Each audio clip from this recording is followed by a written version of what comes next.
Welcome back to another episode of the Daily Turnup. We apologize for the delay. I think we had 2-week absence. I was sick for a full week. I was dying from a stomach bug, and then CK was dying from something else. So it was back-to-back weeks of surviving really shitty sickness. But we are back. We are excited. There's so much to cover, so many things going on.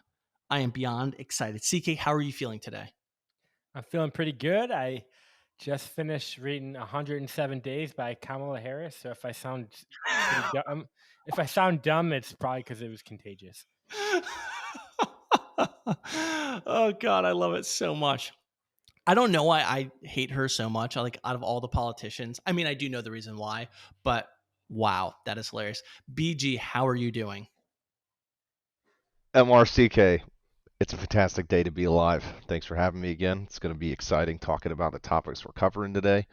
I have no complaints. The first NFL preseason game happened between the Lions and the Chargers, so it's a great week. God, love having football back. All right, let's jump right into it. So we could have hopped right into current events, but we decided hey, let's take a step back and let's talk about some things that are on Americans' minds. And as Americans, we pride ourselves on freedom. But how much are we really willing to tolerate, from government lies to reckless decisions that cost taxpayers billions? It seems that we've almost grown numb to being taken advantage of. We scroll past scandals, shrug off corruption, and convince ourselves that it's someone else's fault, that it's someone else's job to fix. Well, today we're asking the uncomfortable question: at what point do we, as a society, finally say enough is enough? So we have 3 talking points, 3 basically things we really want to cover. And I'm going to lead off with our first one, which I think may be the most important. And this is also kind of a current events thing if you follow Nancy Pelosi and saw what she was doing on CNN earlier in the week. So, insider trading. Let's talk about one of the clearest examples of political corruption Americans continue to tolerate: insider trading by members of Congress. Few names come up more than Speaker Nancy Pelosi, whose net worth has skyrocketed into the hundreds of millions, largely due to her husband's uncanny ability to predict the stock market. I did air quotes there because we all know what that means. From perfectly timed trades in tech stocks just before regulatory announcements to multi-million-dollar option plays that minor legislation that she was directly involved with. The pattern is too obvious to ignore, and yet it is ignored. Why? Because Americans have been conditioned to believe that corruption is just part of the game. We expect our politicians to lie, cheat, and profit, and we've been convinced there's nothing we can do about it. Media outlets cover it lightly, watchdog groups issue toothless reports, and the average citizen is overworked, underpaid, and distracted, shrugging it off as politics as usual. But it shouldn't be. There should be real consequences. Congress should be legally barred from trading individual stocks. There must be transparent financial disclosures with real-time enforcement and criminal penalties for violation. Until we demand accountability and start treating corruption like the crime it is, nothing will change. So, BG, I am hyped about this. I am triggered by this. What do we make about the insider trading? Is this something that we're all just going to accept forever? Or are we finally going to do something about it? Yeah, MR, great question. Great opening intro as well. I would say the problem that we're going to have is the people with the power to decide whether or not they're allowed to continue doing this trading are the people making the decision on it. They're the ones who are elected who decide whether or not they continue doing these things are the ones making the decision on if they can continue making millions of dollars doing these things. So an example comes to mind specific to what you just brought up. So after COVID, there were congressional members who did not disclose their trades in accordance with the Stock Act. So you have 45 days to actually complete your disclosures. Almost no elected officials actually made the deadline. And guess what the fine is on it? On missing the something deadline. dumb like $500. It's $200 on millions of dollars of transactions. Dude, that's insane.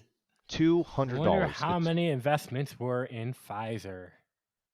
Exactly, exactly. So I think the big problem behind the scenes for what Congress actively does is when you look through the disclosures that they've filed, we don't know what's going on in these closed door sessions for information and intelligence occurring at the government levels or from CPACs or whatever the case, right? All these different entities and things. It's now absolutely certain that there are hundreds of members of Congress, whether senators or congressmen and women, all of the above, that are trading millions and millions of dollars at a time. And it's often specifically tied to the committees that they're assigned to and representing. Oh, interesting. So, yeah, you tell me whether or not the Pelosi Act is going to make it or not. But I mean, personally, I don't think it's going to make it anywhere. I think it's really exciting to see that it's actually advanced out of the Senate committee and moving Yep. forward. It would require mandatory divestment of the individual stock holdings, like you were saying. It'll have stricter penalties for noncompliance from them. And it also creates a blind trust requirement for investments that haven't been divested. So So here's the thing though. So why can yeah, politicians get away with this when I don't know? Can't is if you're in finances or in banking or whatever, don't you have like incredibly like stricter guidelines on what you can and can't do? absolutely. Yeah. So I work in the financial services industry, and I cannot trade individual stocks. Now I'm in a position where I can see certain things occurring with either publicly traded or private companies. And the reason why they don't want me doing that is because then I have a leg up on stuff that's not out in the open market. But specifically for the things I'm looking at, a lot of the companies I look at are private and don't have any sort of stock or equity that's public in any capacity whatsoever. So Yeah, and who has more exposure than these politicians? Like it's the who politicians. can make the decisions essentially if a company does well or not, depending on what policy they're going to The pass or what policy they're 100% the not going to pass. politicians. 100% politicians. Yeah. Yeah. CK, what are So your thoughts on this? Are Oh, BG, wh- and I just out in left field here, or is this like an incredibly high no, level of you got. corruption? Are you in left field? I think you guys are like lukewarm. Like, like, how can this happen? How can the rule makers, make the rules to benefit them? I don't know. How could this have happened? I mean, like, this is like obvious. In 2008, Dick Durbin was in the middle of a freaking meeting when he knew about the financial crisis. He left the meeting mid-meeting, called his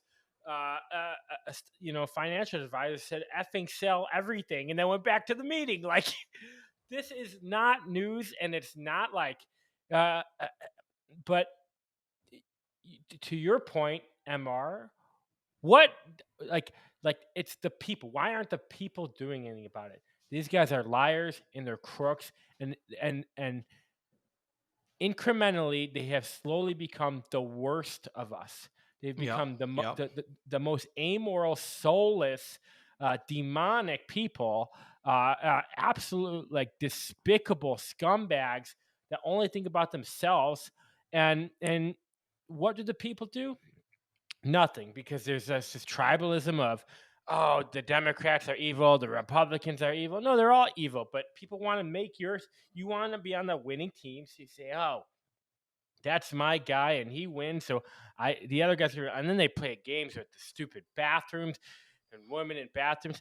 And that's important, but really what it is a big distraction while they're all both sides making millions and millions and millions of dollars and buying their seventh house while we sit here and argue which bathroom someone should go to. It's garbage. And so I'll quote Aldous Huxley in A Brave New World, right? Why is this happening? Why don't we do anything about it? That second dose of soma had raised a quite impenetrable wall between the actual universe and their minds, right? Everybody is dope sick, whether on actual dope Mm. or on their phones or on, any other number of things that escape them from reality. Why aren't we going to have a revolution to overthrow the most tyrannical and corrupt politicians this world has ever seen? Because everyone is floating on cloud nine for their little hit of dopamine every single day because we live in a world of comfort. Shit, dude, that is powerful. That is, but you're right. I think about that a lot sometimes. Sometimes I get what's it called, doom scrolling. I get caught in the doom scrolling, and I like and I get like snapped back out of it. And I'm just like, whoa. I just wasted 35 minutes of my life. Yeah. And I also feel Oh, too, like when I'm knocking like errands out around the house, when I'm like doing things I need to get done, I just have something playing, whether it's a podcast, whether it's something about sports, or whether it's music. And I realize it's when I do my best thinking, like my best overall like productivity, it's almost always in complete silence. It really forces the brain to work and think and, have conversations in your mind, try and figure things out. But 90% of the time, maybe 99% of the time, we're just blocking out authentic thought. and And it's mostly kind of scary. we're blocking out the idea of potential pain, right? Could you imagine Yep. waking up Yep. in 1907 on a farm, having to run everything? Oh, and by the way, like all your cows are diseased, so you're dying. So now you don't know if you have food for the winter. Your second son just died of malaria, and your wife is pushing out her ninth kid, and with no air conditioning and no modern medicine. Pain makes you real, like and I'm not saying we should go back to pain, but I think people should get away from comfort if they want to wake up. We are living in the matrix, right? Well, No so one so wants that the red pill. so that brings up a very interesting thing. It's you can argue that today, people living, basically if you're within the top, 50% of the population, not living in horrific poverty, that you're living better than anybody, I'm not anybody happier. prior to probably, let's say, like 1920s or maybe 1950s, with the Hmm. technology advancements and the access to basically anything and everything. We are just living, without question, a better overall life. But CK, to your point, like, are you happier? But is happiness the thing you should go for? Right? Then you go down that deep spiral of like, okay, what's actually important? What should we actually strive for? But what I think the question is now is that everything that's being thrown in our face is a distraction to let the powerful, the rich, the elitist, whoever, basically continue to run the board and set things up for them to be successful. While everyone's just watching Game of Thrones or whatever and just being distracted. And before you know it, you can no longer move up economic classes, which I think is AI, which we've already discussed. But then you become trapped, and you're almost going back to the 15th century and becoming a peasant farmer that has no ability to move outside, up or down the ladder. Emma, we talked about this, and this might deserve its own episode, but we're all in the cave, in the dark, watching the shadows. Oh, that's the next episode for sure. Yeah, and For sure. You come out in the light, and it's scary. No one wants that. No one wants the scare of moving up and the potential pain of moving up, because maybe that shadow is actually a bear and it might eat you. I'd rather just look at the shadows and call the shadow a shadow, and not and call the shadow a real thing, and just comfortable. I'm safe in my Hey, shadow. ignorance is bliss, man. Ignorance is bliss. But also I want to say, another scandalous thing about Congress, they don't. We talked about this today. I found out for the first time you can be dual citizen actively in Congress. Not only like is it not illegal, you don't even have to disclose your second citizenship. That is the I most wild effing shit I've ask ever heard. ask Google or any AI you want. Say how many dual citizenships are in Congress, and they'll say we don't really know. It's hard to put a figure on it because you don't have to disclose it. So not only are they out for their own best interest, but oftentimes they're out for another country's best interest. So when we talk about like, oh, why is Ted Cruz, he's probably not a dual citizen of Israel, but why is he shilling for Israel so much? I think that's more APAC. Why is Ilhan Omar shilling so much? They're probably dual. So if you like, how that's not treasonous? Well, same reason before is because they write the rules. Here's the thing, man. So if you are in the United States military and you have dual citizenship, in order to join the military, you have to give up citizenship from the other country. A private who has no influence in the strategic decisions of the military at all. They're just doing a job, a tiny little job in the giant behemoth that the military is. Hey, if you're dual citizen with Korea or France or UK, you have to give it up because military secrets, military technology. Oh, can't be releasing battle plans. We're talking about a private here. Yet Congress, the ones that write the laws, the rules, the policies, that know everything, decide which wars to fund and against whom. Like, are you joking? That is the most insane thing I think I've heard. So between insider trading, and dual citizenship, and if it's not dual citizenship, I'll say definitely, receiving funding from other countries, even if we're calling it an American PAC, but it's really a foreign lobby. Between those two things, where does actually vying for the constituent? There's not many congressmen that are actually saying, I'm looking out for the best interest of the American people, because you can't serve two masters, right? and Yep. and right now we're looking at either the master of my stocks or the master of this other country. And so the third one, who gets left out often, most of the time I would say nowadays, is the good old American people. And partly why, we talked about why we let it happen, but another reason why we let it happen is because the alternative often is just as bad or worse. When's the last time you voted or even thought about voting, and it wasn't, I'm picking this person because they're the lesser of two evils? I think every election in the history of my life has been, this is the lesser of two evils, so maybe I'll vote for this guy. It's not been like, oh, I really like that person. He stands on morals. He has good character. He has good integrity. I mean, a lot of people voted for Trump and said that was the guy. I would say a lot of those people right now are saying, wow, better than Kamala, but I'm very disappointed. Sure. Yeah. I mean, we don't need to get on the whole Trump thing right now, but yeah, I think that's a fair point. I still think arguably Kamala Harris would have been the worst president in the history of the United States and for the next 1,000 years. But we don't actually. You know what? Let's use that as a pivot to the next topic. Unless BG, you got anything to round out this talking point? Yes, completely agree with CK. And the thing that's even more statistically improbable, if not impossible, people making between 120 to 140 grand a year for their entire life of service in Congress being worth over $400 million it's literally impossible without something else Yup. going on behind the Yup. scenes. But BG, they wrote a book.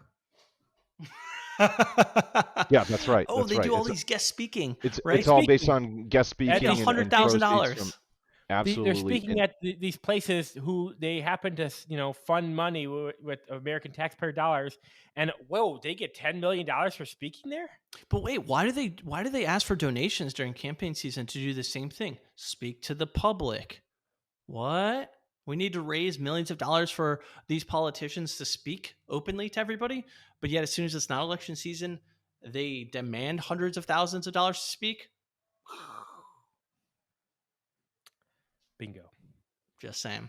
All right, let's move on to the next point, which is my favorite because of how much I just dislike Kamala Harris. So again, if you're Democratic fans and you're still listening to this podcast, one, really appreciate it. And hopefully you are part of the train that's like, well, yeah, no, Kamala Harris, biggest mistake the Democratic Party has ever done. Now they have no leader. Now they have no guidance. It's just not good for them. Okay.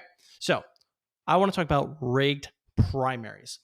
The Democratic primaries have long faced accusations of being rigged, and history backs it up. In 2016, leaked DNC emails exposed that party officials favored Hillary Clinton over Bernie Sanders, with joint fundraising deals giving Clinton's team early control of the DNC, while Sanders supporters were left believing the system was stacked against them.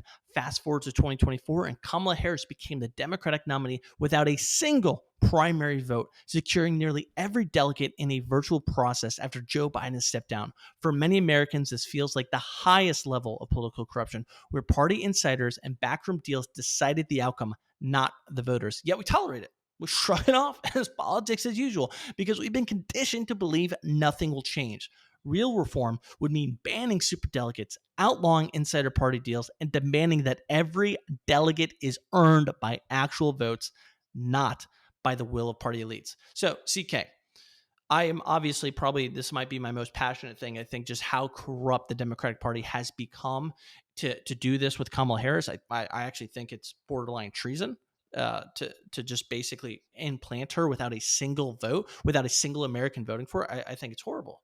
So am I wrong here? Am I too aggressive on this topic, or is like, oh no, more Americans should be outraged because of this, and the fact that Democrats fell in line is just almost borderline insanity. No, Emma, you're finally heating up to a place where I want you to be.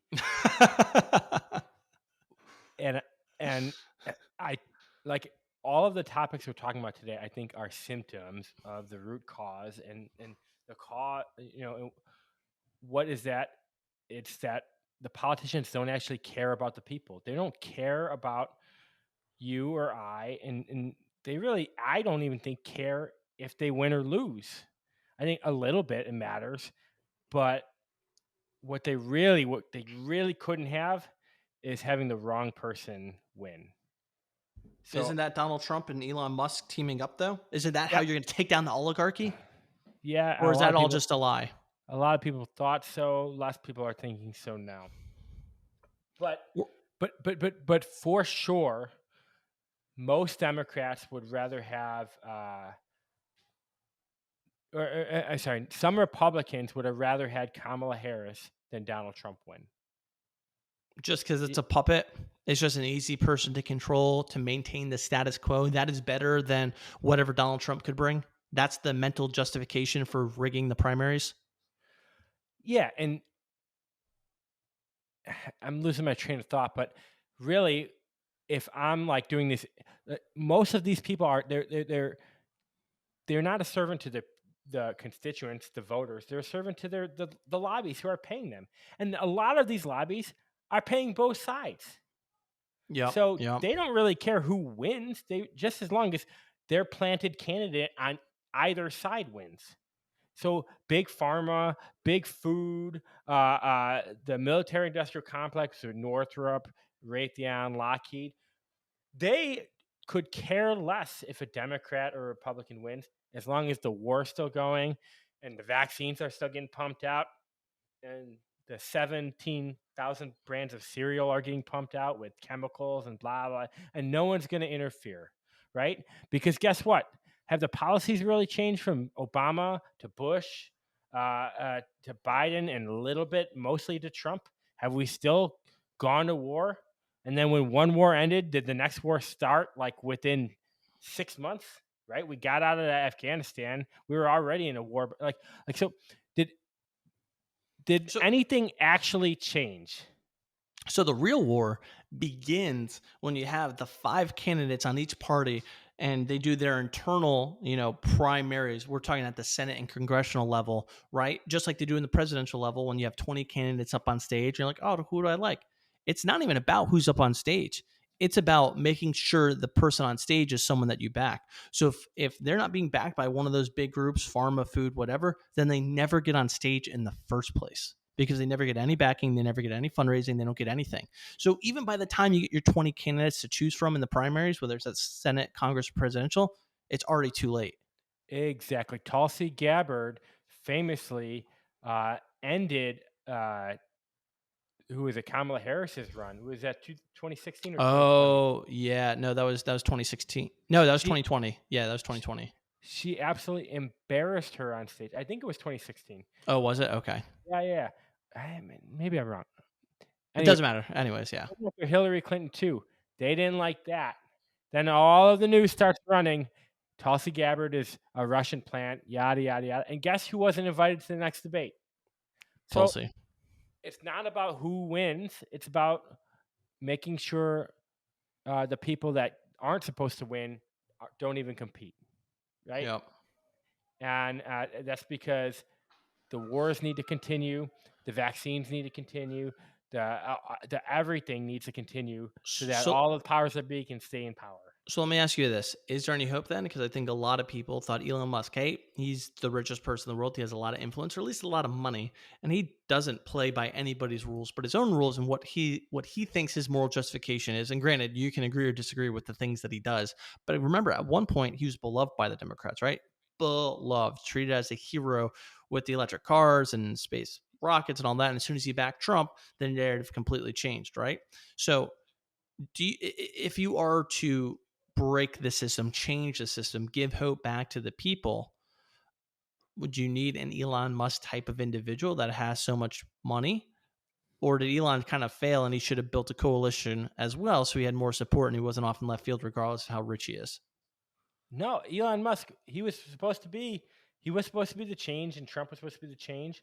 And what happened when Elon Musk actually wanted change? When he said, "Look, we found Yeah. 500 million in spending in Doge that we have to cut," and Mike Johnson said, "Wait, we'll give you 9," because everyone called Mike Johnson and said, "You can't cut this. This is what we pay you for, Mike." So Trump got rid of him. Trump was supposed to be, to a lot of people, he was the guy. Drain the swamp. Yada yada yada. Yeah. RFK was supposed to be the guy. Fight big pharma. Fight big food. Yada yada yada. Well, I think RFK is still doing a pretty good job.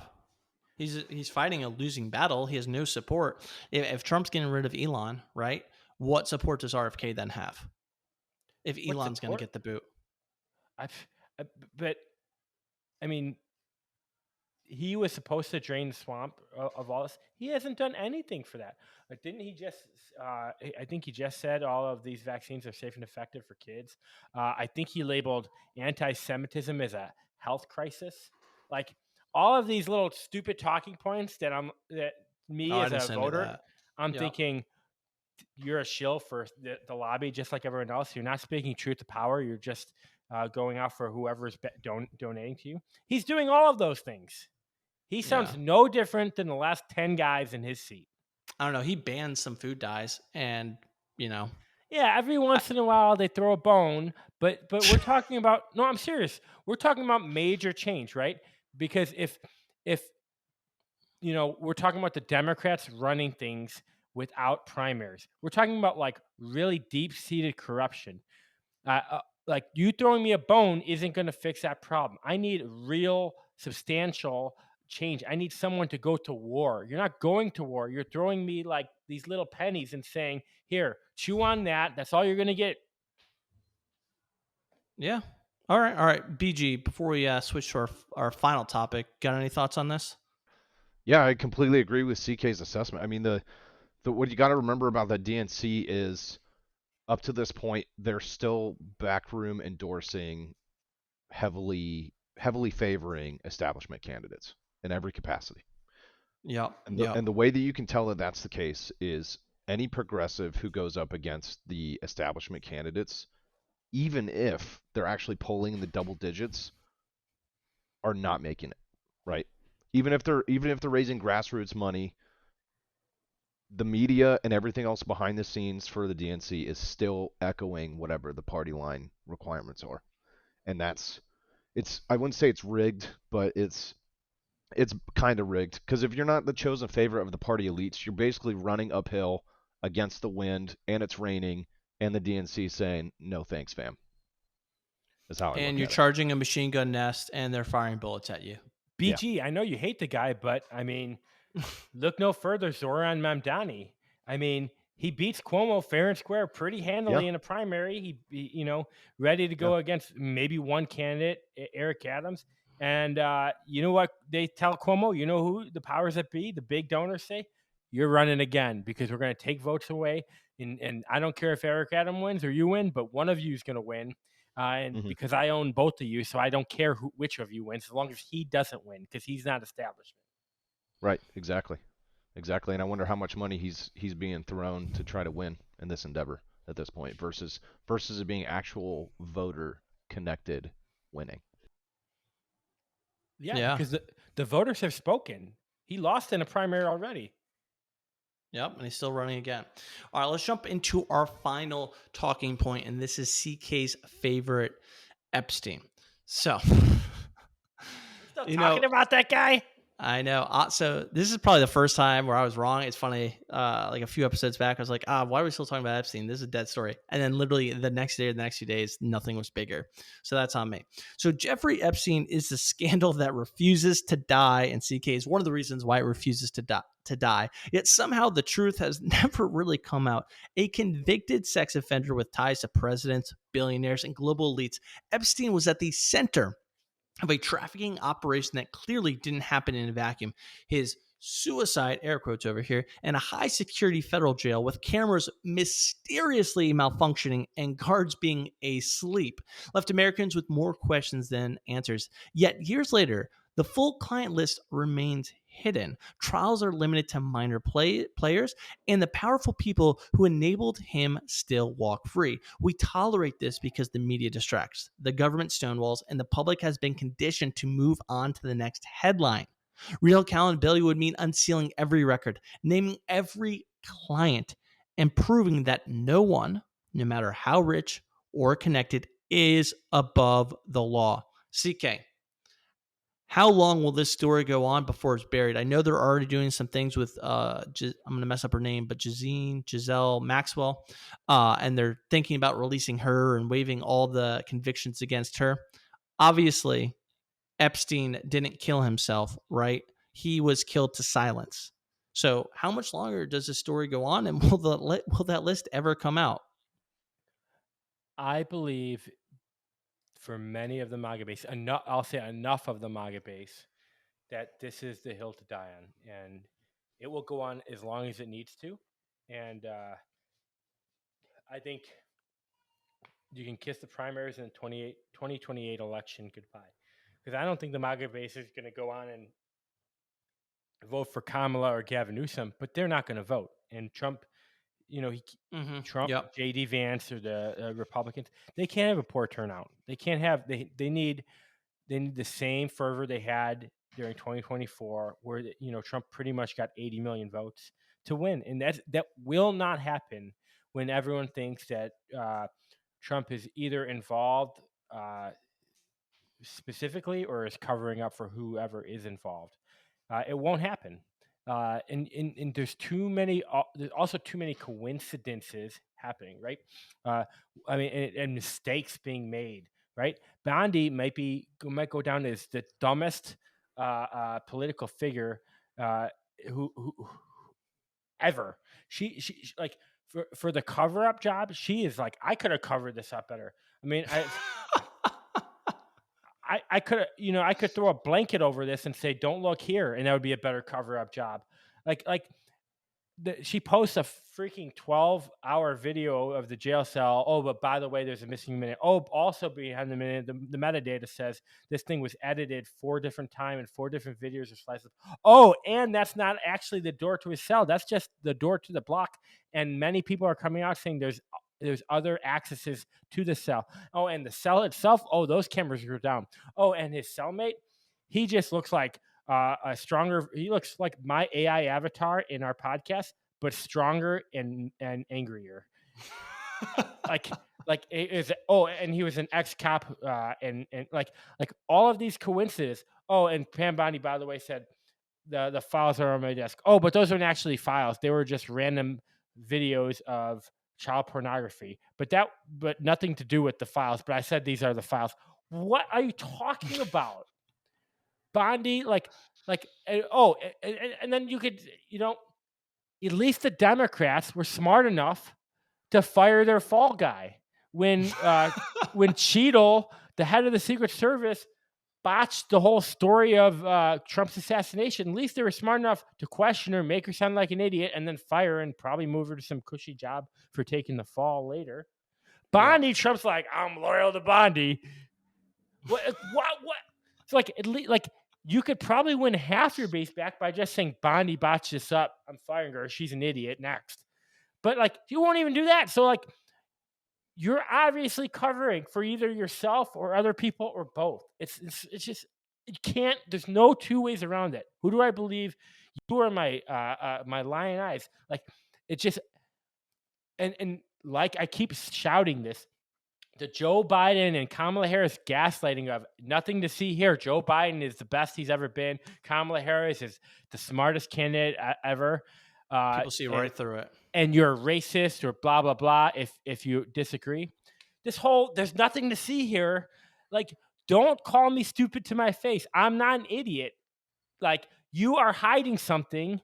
It is so freaking obvious you're hiding something, and I'm not dumb. And if you're going to call me dumb and say I'm wrong and I'm a liar and then gaslight me, you don't get my vote.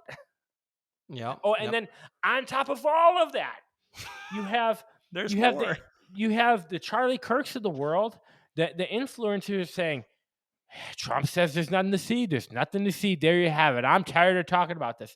And then you have all of the guys who are, how come the Dems won't release Epstein? How come Biden won't release Epstein? How come Biden won't? They were saying this is the hill to die. This is what, like, and now they're saying they're silent. You know why? Because they're paid. They're paid like it's so obvious. They're all in. So everything that the Dems are accused of for controlling the media. Maybe Trump doesn't control CNN, but and MSNBC, but certainly the influencers and podcasters on the right, most of them, uh, are all just lock and step saying the same talking points at the same time, just exact same thing the Democrats do. There's some that aren't, and that's why the MAGA base is split in half, because some people are like, I don't believe you, and people are saying, yeah, what is going on?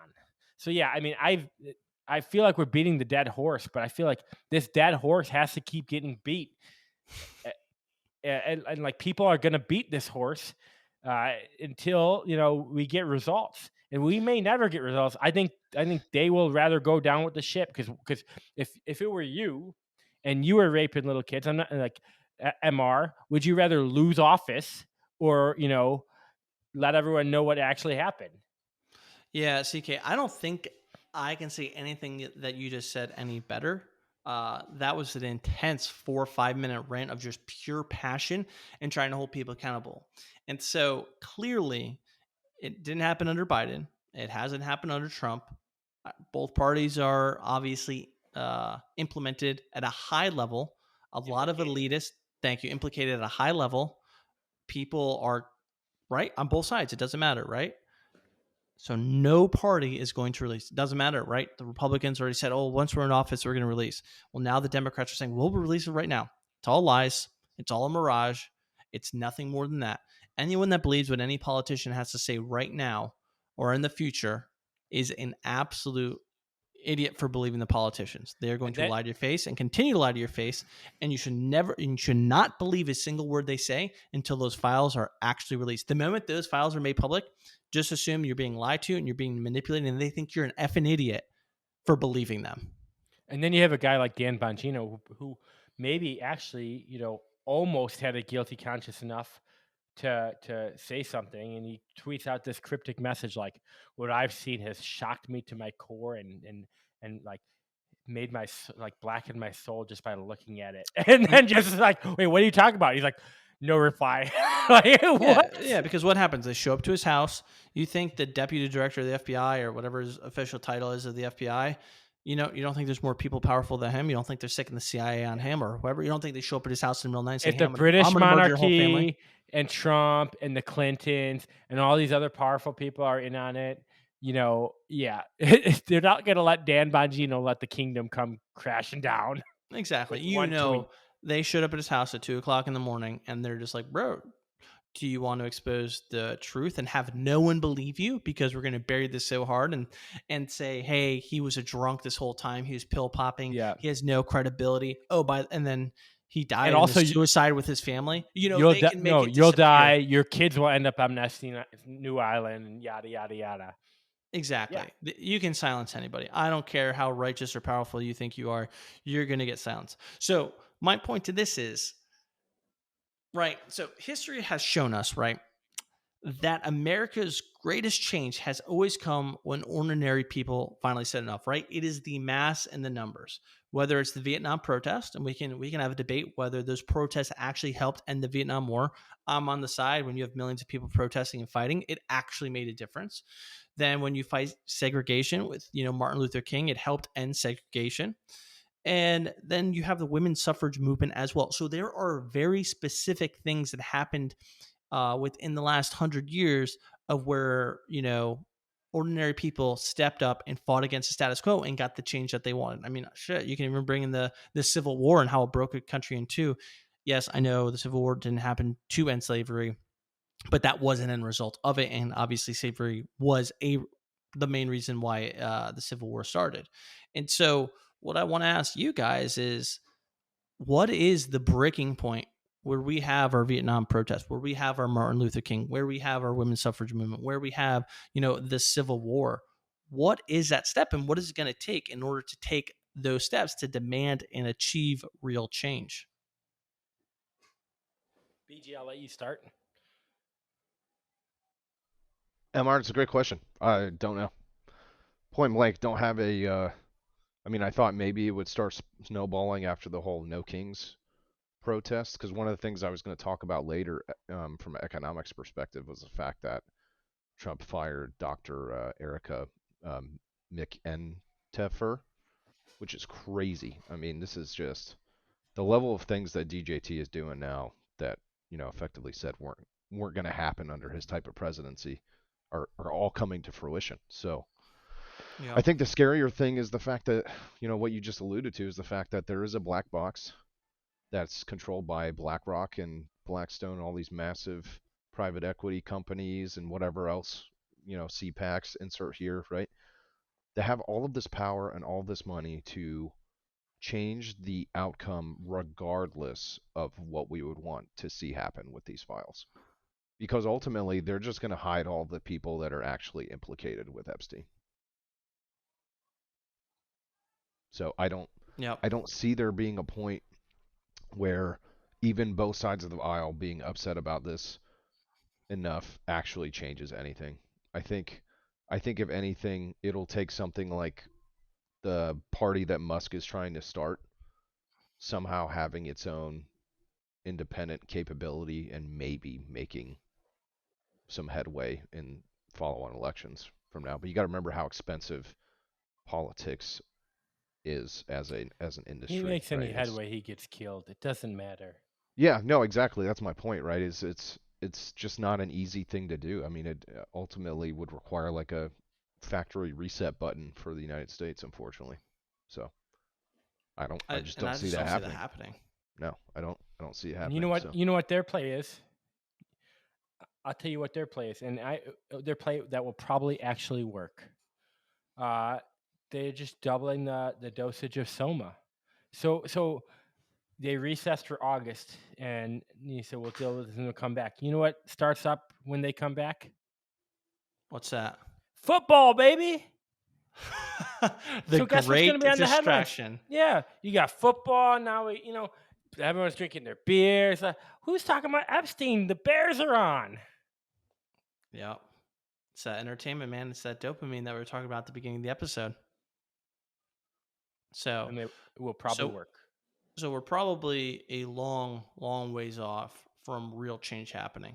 It'll happen at some point, whether it's to say 20, 50, 100,000 years. Every nation comes to an end for the history of forever. No nation has lasted the entirety of humanity, whether it's regime changes or whatever. Nations come and go. So it's I obviously don't want the United States to end. Big fan. Love the country. Love the people. Don't want anything bad to happen from it. It's really ironic, right? We love the nation. We love what freedom stands for, but yet, we hate our politicians. And it's one of the great ironies of the world that you can love your country so much and then yet hate the people that rule and govern it. But I don't know, guys. And hey, viewers, if you're listening, please put in your comments like what you think. Should we even be worried about any of this? Like, legitimately, let's ask that question right now. Should we actually care? Right? For those of you listening, you probably live a pretty good life. You probably make a good amount of money. You probably go on a couple nice vacations a year. You can, pay your electric bills. You can afford groceries. You can overall live a better life than 99% of the history of humanity. You're not dying of cholera. You don't have to worry about your cow dying. You can just go to the store and pick up a steak and you're going to be just fine. So we say all these things. We talk about all this corruption. We talk about all these horrible things. When you look at the happiness of life, watching football, drinking a beer, what's better than that? Right? So what are we arguing? We're arguing to, hey, I don't want to be ignorant anymore. I want to be enlightened. And we find out being enlightened sucks ass. And there's almost nothing that can come about it because you don't actually have power to make change. And if you did, you're fighting an uphill battle. And then you have to convince 350 million people to do something. And then overall 7 billion people to get in line. So what even is the point? I don't know. CK, that's your opportunity to say, like, you just accepted the Matrix. No, my only response is there's hope in Jesus Christ, our Lord and Savior. Let's go. If God is for us, who can be against us? That's all. God, I'm motivated. So I will end with this before I turn it over to you two. History doesn't remember those that tolerate injustice. It remembers those who stood up and said, "This ends now." All right. Well, thank you everyone to listening to this episode. Now let's do our closing remarks. BG, what is on your mind? What do you care about in the world right now? First, MR, I'd like to disagree with your statement. Everybody remembers Hitler. All right. Um, so No, yeah, economics but news. it's those who tolerate injustice. You know, yeah, I guess, yeah, the Nazis. Yeah, okay. All right, you got me. Fair enough. Fair enough. Fair enough. In economics news, the BEA, the Bureau of Economic Analysis, released their second quarter GDP advance. So came out, everybody was all excited. Oh my gosh, 3%. It's better than any economist had estimated at 2.3%. Yeah, it looks great. Well, when you actually dig into the numbers, things aren't fantastic. Consumption was at 1.4%. So, I mean, that's the best quarter we've had since the end of 2024. Not a lot of big news there. But the actual consumption itself were really, really weak. And I mean, so weak that when I dug into the numbers and compared them, they haven't been that bad since June of 2011. So, definitely seeing some very concerning information coming out of the economic side of the house. Pricing index side was the lowest read since quarter three 24. But in the report itself, inventory exports and imports, the numbers were all over the place given the tariff craziness and companies trying to get ahead of inventories ahead of time. The other big piece I was going to talk about was the fact that Trump fired Erica, Dr. Mick Huge problem because she's been an economist for almost 20 years. She has a PhD. She knows what she's doing. And it's very simple. The data that comes out of the Bureau of Labor Statistics has to be revised all the time. But it's because it's very difficult to make it political because it's data that's collected in every single industry across the economy and then Yep. consolidated. And they all happen at different times, at different intervals. So what we're Gotcha. seeing coming out of the BLS is totally normal. And now you have a president that because they saw numbers that were bad has fired the chief of it for it. This I mean it's crazy. This is absolutely crazy. We've now politicized one of the most important reporting bodies for economics in the entire country. And historically this was a problem. Jack Welch accused the Obama administration of doing this back in 2011, of doing the same thing. But we didn't have a president willingly fire someone else in there, regardless of which Bush administration had appointed them. So crazy. In terms of rate cuts, things aren't looking good. JP Morgan's chancing 40% cut in September. It's a little bit higher in December. It's closer to 50%, but ultimately not good. I read the Fed Beige Book to get some more perspective behind the scenes. I'll just give you a quick overview for things that matter. Agriculture and energy sectors looked very weak. Loan volume has increased, which could potentially be a bad thing because more people are taking out personal loans. Um, Only two districts reported stronger activity than they had anticipated, so definitely not looking good across the board. And now here's the really the mind-boggling thing. This report was dated the 16th of July, and in the Beige Book at that time, I'm literally reading this verbatim. Hiring was cautious with overall employment growing only slightly. It goes back to the pod where you'd asked me about the small business administration's hirings taking a massive hit. Yep. We knew this Yep. was coming. We knew this was coming. So Yeah, I but think does that have to do more with AI or the presidency or politics? it has more to do with Yeah, politics because of the impact of tariffs. It's not an I AI. It's slightly I driven by disagree. AI, but the bigger portion, no, the bigger portion driving the economy into this weird area is the tariff environment because all these industries are impacted by goods that are either imported or exported to and from the United States Yeah, to create products. but you say the numbers aren't politicized. I think they kind of are. It's kind of, I mean, these guys show a very clear skew to not liking Trump. And when you look at the jobs numbers and employment, one point, what is it, 1.5 million jobs lost by non-naturalized citizens or by by people that weren't born here. 1.8 million gained by people born here. So the delta is like very small number of gain, not a lot. But when you talk about Americans, and specifically Americans born here, like who gain jobs, it's a crazy high number. A lot of people lost jobs, but a lot of people lost jobs who aren't who aren't citizens, who aren't American, or at least who aren't born. So like Trump is giving Americans jobs. He's America first. I would say that part of that the data is skewed. Now I'm not saying all of it, and I don't want to debate you, BG, because you mop the floor with me in this area, and admittedly so. But I would just say it does seem a little skewed. And I also would say that it seems like the Fed and all the economists keep hiding behind this. You can't fire me, I'm apolitical, while they continue to be political. And I don't know. I don't think it's political so much as it is you finally have a president who's actually pushing that button where you're not supposed to push that button. Because these people aren't. I don't think the tariffs have been that bad. I really don't. I don't think the prices haven't gone up that high. I think you have a mass media and politicized movement for people to make it seem bad, so that because a lot of the economy is what people think's going to happen, and they sell or whatever. And so like the economy, the people want the economy to tank, just like when COVID happened.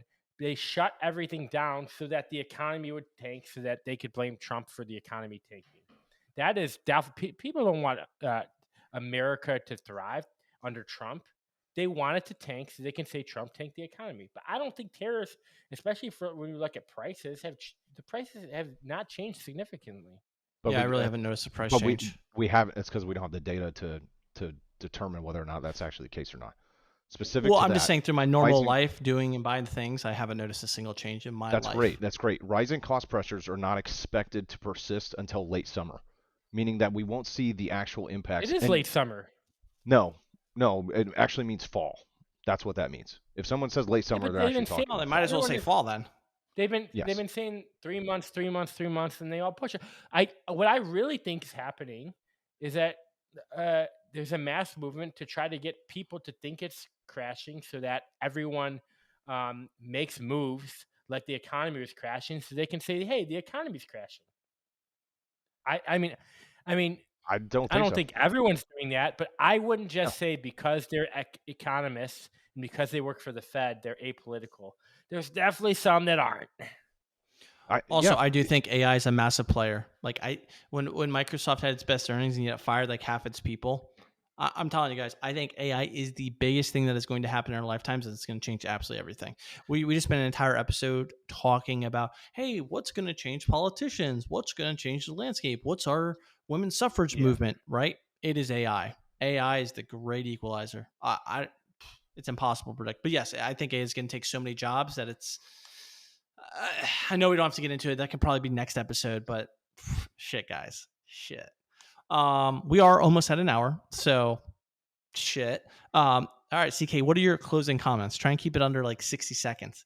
Even though BG, I love the conversation. It was so much fun. No, that was really good. Cynthia Erivo, who played in Wicked, is the lead, is playing Jesus Christ in Jesus Christ Superstar. I don't know if you knew that. Look up a picture. She actually looks pretty... Is that super sacrilegious? She looks pretty satanic playing it. She has really long fingernails and everything. I'll say if we're not in the end of days, I would prepare either way. Say a couple of Hail Marys for you. A couple of Our Fathers in the back of the church. All right, Amen. BG, go. Amen. I also totally forgot. I haven't seen any reports on it anywhere, but it's massive. It's the biggest economic news of the last 2 weeks, and no one's even said anything about it.